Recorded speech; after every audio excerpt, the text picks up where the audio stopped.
Hi, I'm Neil Kelleher. In this video I just wanted to do a quick post, or it might be quick, about breathing. Which method of breathing is the best? And at this point there should be a cue, music, flashcards and everything else. Not flashcards, title scroll, building up the excitement, and then I'll go into a big long spiel. And actually what I'd say instead is, with respect to breathing, I would suggest there is not one particular breathing method that is the most important. Instead, what I'd like to suggest is, with respect to breathing, learn the different breathing methods. Learn to do them so that you can do them without having to think about how to do them. And then, given your circumstances, given whatever it is that you're trying to do, use the breathing method that suits you the best, or just breathe naturally. And what I should do then is at least point out some different breathing methods. So one of the breathing methods, and I think I used to call this easy breathing, it's a rough equivalent of cat-cow pose. It's to bend the spine backwards, lift the chest to cause an inhale, and then bend the spine forwards to drop the chest to cause an exhale. And for that breathing method, I like to call it easy breathing because it's so easy to see and it's relatively easy to do. During the inhale phase, you're using the spinal erectors to bend the spine backwards. In addition, can be using the intercostal muscles, the muscles between the rib cage, to expand and lift the rib cage. Could also be using the obliques, which are similar to the intercostals. The obliques are the abs between the rib cage and the pelvis. The intercostals have similar fiber angles to the obliques, but they are between adjacent ribs. So for the easy breathing method, for the inhale, you can use the spinal erectors, intercostals, obliques to bend the spine backwards. And then you can either relax for the exhale or actively use the obliques, perhaps even the transverse abdominis, to pull the belly in as you bend the spine forwards. But basically you can use the front of the body during the exhale. So that's easy breathing. And that's one particular method. I like it, so even though it uses the intercostals, it also uses the spinal erectors. I like it because easy to see, easy to do, easy to feel. And it can, in my experience, it can move quite a lot of air. You might actually use the respiratory diaphragm as well without actually being aware of it. One reason for that is because you're using the intercostals to lift and expand the rib cage. You may be anchoring the respiratory diaphragm, thus making it easier for it to contract downwards while lifting the rib cage. But at any rate, it's fairly easy breathing method to use with beginners, and you can use it in any pose that you like. So for example, if you're doing a pose like Warrior One, you could do that action: inhale, bend the spine backwards, exhale, bend the spine forward. A little bit difficult with the arms above the head, but you could try doing it: inhale, exhale,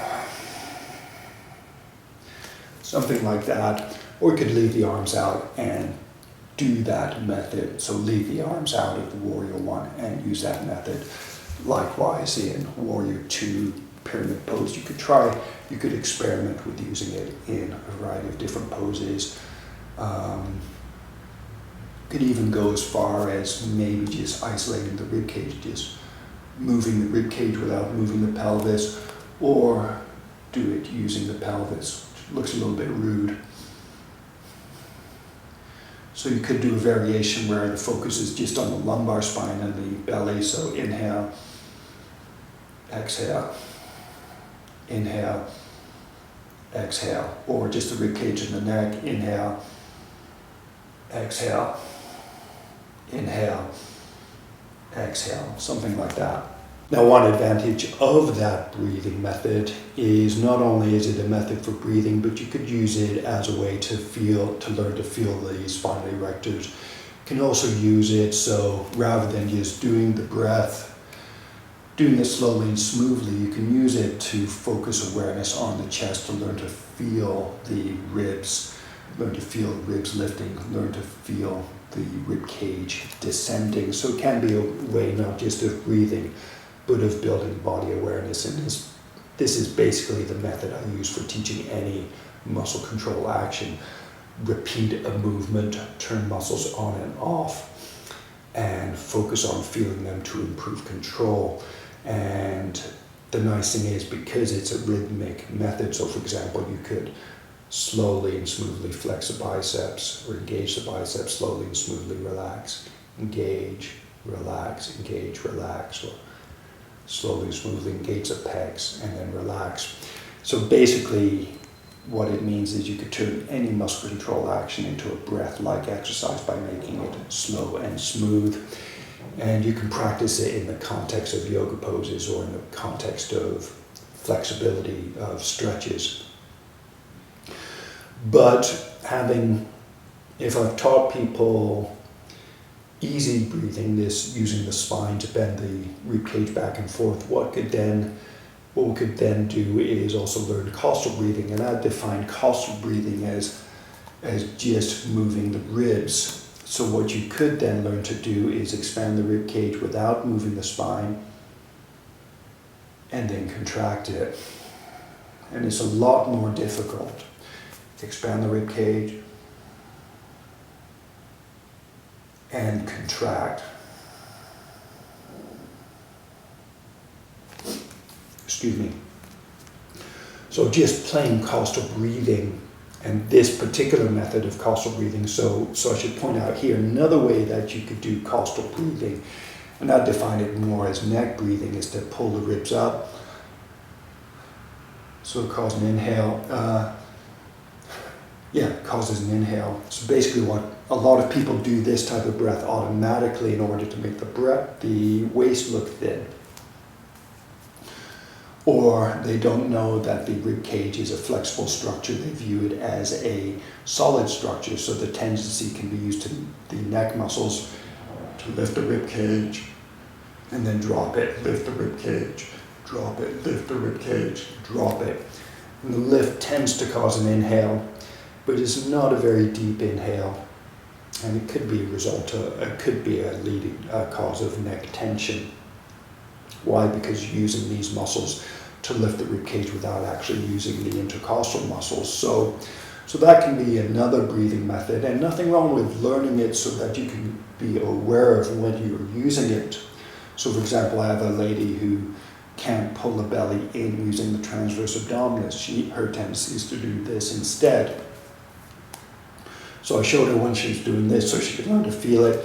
So now ideally what she can then do is learn to not do that action because she can feel it and recognize it. Instead, practice pulling the belly in. But going back to costal breathing, another way to define costal breathing is actually using the muscles between the intercostal muscles. Again, so using the intercostal muscles to the external intercostals perhaps to expand the rib cage, and then the internal intercostals to contract the rib cage. And actually, both sets of muscles will be working on both the inhale and the exhale. They'll be actually working against each other, and that's what generates the sensation. Just that with the inhales, the external intercostals are more dominant, causing the ribs to lift and expand the rib cage. During the exhale phase, the internal intercostals are more dominant, working against the external intercostals but pulling the ribs down relative to each other, thus contracting the rib cage. In either case, it's something that you can learn to feel. So two types of costal breathing. One is using the neck muscles to lift the rib cage up. So generally the lifting of the rib cage causes an inhale, the relaxing it down causes an exhale. Likewise, when actually using the intercostal muscles, expanding the rib cage causes an inhale, retracting causes an exhale. And in general, and as a note, when teaching breathing exercises, what I often find is best, because I tend to focus on muscle control, what can lead to better or smoother breathing, whatever method you are using, is actually focusing on the muscle control. So lifting and contracting the ribs versus inhale, exhale, Or bend the spine backwards, bend the spine forward versus inhale, exhale. When the focus is on muscle control, it's a lot easier to do or to learn to do the movement slowly and smoothly, and then the breath, whether it's an inhale or an exhale, happens naturally as a result. So perhaps one of the more favored breathing methods is belly breathing. And in belly breathing, the idea is to expand the belly to cause an inhale, pull the belly in to cause an exhale. And there's a couple of ways you could do it. You could expand the belly, inhale, and then relax to cause the exhale. Or expand the belly, inhale, actively pull the belly in to cause the exhale. And one of the reasons this method is so popular and so highly recommended is when you press the belly out to make yourself look pregnant, you're actually using the respiratory diaphragm to press down on the abdominal contents. That's what causes the belly to press outwards. So as the respiratory diaphragm presses down, it expands the lung volume. When you pull the belly in, generally using the transverse abdominis, if the belly is distended past the border of the rib cage, could be using the obliques and the rectus abdominis. But I'd suggest a better approach is to actually use the transverse abdominis. Transverse abdominis are the only muscles you can use to actively pull the belly past the border of the rib cage and the pelvis. So with belly breathing, you're using the respiratory diaphragm. That taps into the vagus nerve, parasympathetic response, I think it is. Basically, it makes it easier for you to relax. But what I'd suggest is any of these breathing methods, if you do it slowly and smoothly, if you focus on feeling your muscles while you're activating them, any of them can be used to help you relax. And so one important point is no matter what breathing method you use, learn them all, practice them all to the point that you can do them slowly and smoothly. Then again, you can use whichever method suits. As a point, when I teach belly breathing, you notice I was slumped forward.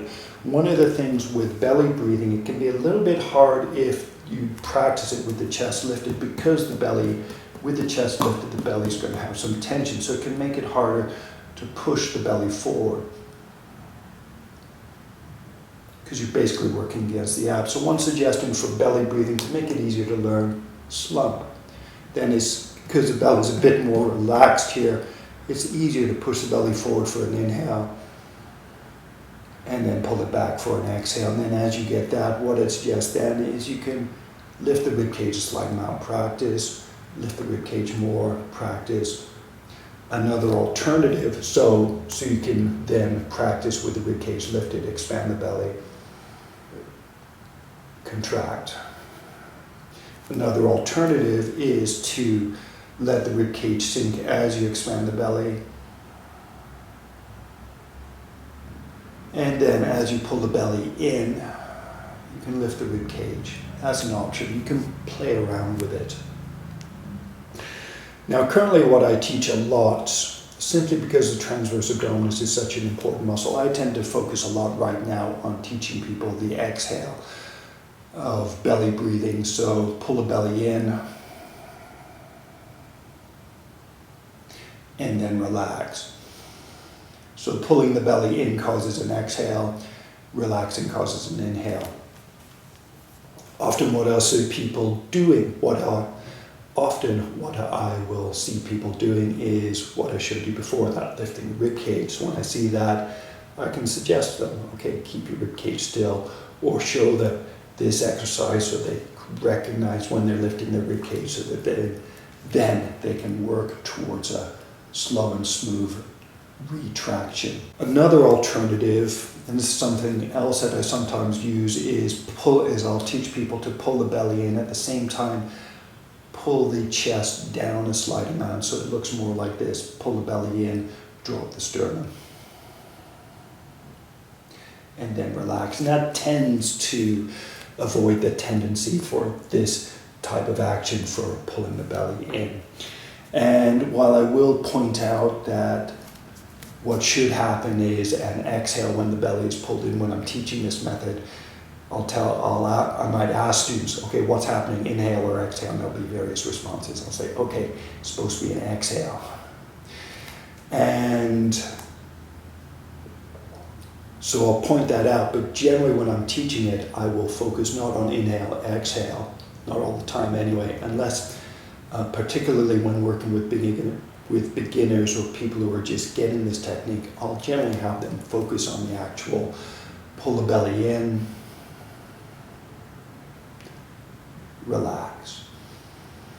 And often I can see when people suddenly relax, and then the suggestion is slowly relax. Slowly pull in.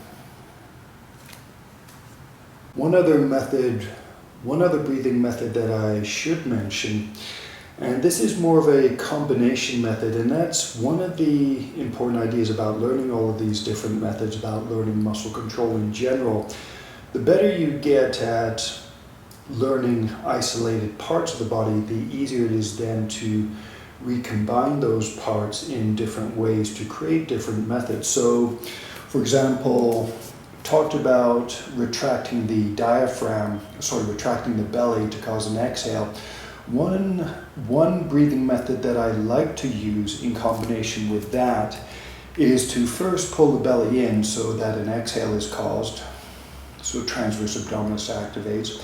Then keep the belly pulled in, bend the spine backwards, lift the rib cage and cause an inhale while keeping the belly in.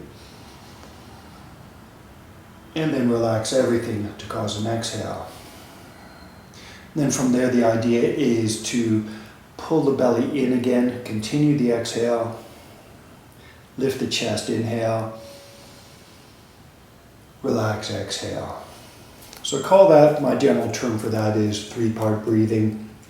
So the pulling the belly in causes an exhale, lifting the chest causes an inhale, relaxing both causes an exhale. So that's one sequence, and then you repeat, continuing the exhale by pulling the belly in. And generally what I'll do at the beginning or end of a class is I'll teach the belly retraction, pulling the belly in. If that's going smoothly, if I have enough time, then what I might then do is retract the belly. Okay, now lift the rib cage. And when you're lifting the rib cage with the belly pulled in, could be using the spinal erectors the thoracic spinal erectors to bend the chest back. Could also be using the intercostals. I would suggest it doesn't really matter, if you want to study it, which oftentimes I like to do. More important is being able to feel the difference, being able to feel those different parts. So you could practice the spinal breathing, the easy breathing method. So you could consider this a combination of easy breathing and the belly breathing with the focus on pulling the belly in. The names don't really matter. What I'd suggest is more important is actually being able to use that method. And that method could lead to other variations. So for example, something that I used to teach a long time ago is just holding the bottom part of the belly in, expanding into the upper belly and the rib cage, like so. And that requires a bit better belly control, and something that you could do to work towards that, being able to hold the lower belly in while expanding the upper belly, is to actually practice not so much a breathing technique, but belly muscle or ab, transverse abdominis control. So pull the lower belly of the belly in, pull about here, here, here.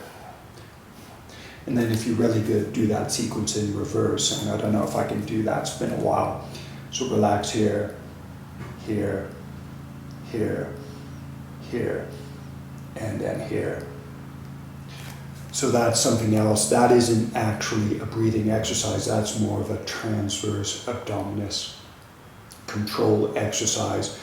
But that is one exercise that you could learn, that you could practice in order to work towards better control while doing these breathing methods. It gives you more control. And in general, all of these muscle control techniques, whether you're using them to control your breath or your joints, muscles in general, all of them can lead to better body awareness, a better ability to control your body, use it in any way that you see fit. So basically that's a run through of various breathing methods. All of them are focused on muscle control. And what I suggest is learn all of them, practice all of them to the point that you can do them smoothly and without difficulty. And then, yeah, that's basically my take on breathing methods. And one thing I should mention is one of the things that I read a lot about these days is the importance of exhaling, the importance of not breathing too deeply. I know for myself, I find when I focus on the exhales, I'm taking a lot of oxygen in, I tend to feel lightheaded. And now I'm reading a lot about how we tend to overbreathe. And that's another reason why I tend to focus on the exhale phase, the transverse abdominis contraction, actually holding or maintaining an exhale for slightly longer. And that's actually one of the things I like to do while swimming, is doing breath holds while underwater. So now something that I'll often practice when going for walks is actually pulling my belly and holding the breath out and seeing how long I can hold my breath while walking along. If I've got lampposts at regularly spaced intervals, I'll see how many lamppost intervals I can hold my breath out for and then relax. And an interesting thing, I think it's a guy named Stig Steverson or Lard. He's one of these free divers, and he talks about breathing. He talks a lot about breathing methods. He's got a free PDF, so if you look up breathology, you can sign up for his free PDF. And he talks about when he's doing breath holds, how he can actually notice his diaphragm and any tendency for his diaphragm to start to quiver, almost like a panic attack. And he says when he puts his awareness in his body, noticing when he gets that sort of panic, that idea that, okay, I want to breathe now, muscles sort of quivering as if trying to cause an inhale, just puts his mind onto it, and he's generally able to, with practice, I guess, he's able to bypass that panic response. So if you're doing things like working on either inhale retentions or exhale retentions, while you're doing it, one of the things I'd recommend doing is noticing the sensation. So rather than being up here, it's like, I can't hold this for much longer, be in your body. Notice the sensation of whatever muscles you're using. Notice the sensation of your diaphragm. Notice any tendency where it wants to contract or activate to cause an inhale, and see if you can alleviate that to work towards longer breath holds. And if you can find it on the internet, get that PDF. I'd highly recommend it, the breathology one by Stig, whatever his name is. But anyway, that's my quick blurb on breathing. If you have any questions on that, on any of the methods, hopefully I've explained them well enough to give you an overview that you can try them out for yourself. But if you have any questions, please feel free to ask. Thank you very much for watching. Namaste.